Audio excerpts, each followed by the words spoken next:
This is Polly, and we just got Polly from our local animal shelter just about a week ago.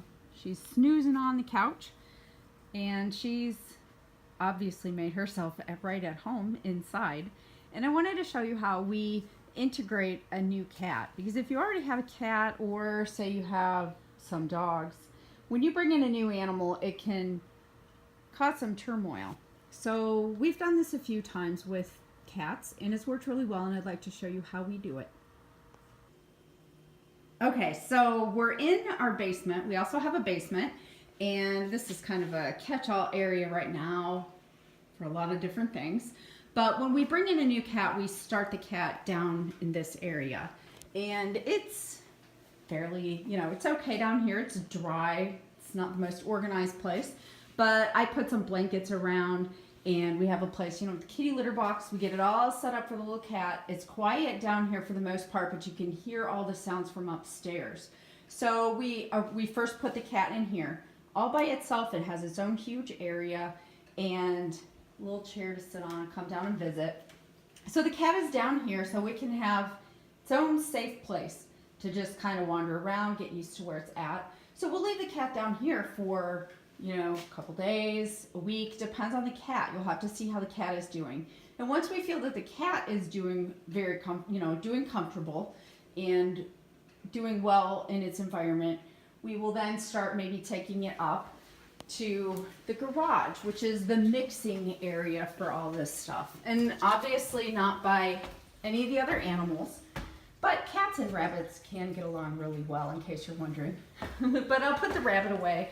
We'll get the other cat and kind of lock him up in the house and let this cat see what's going on up in the other areas of the house. And it can smell the other cat. It sees where the food is, sees where the litter boxes are, gets used to being in here, and then that gives the other cat a chance to smell that new cat too.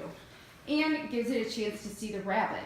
At that point, once the cat gets comfortable with that, I'll do a little supervision with the rabbit too to see how it acts with the rabbit and let them get used to each other as well.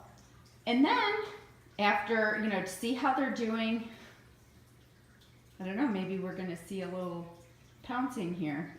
But these guys get along really, really well. They have for years. So after we have, again, it depends on the cats.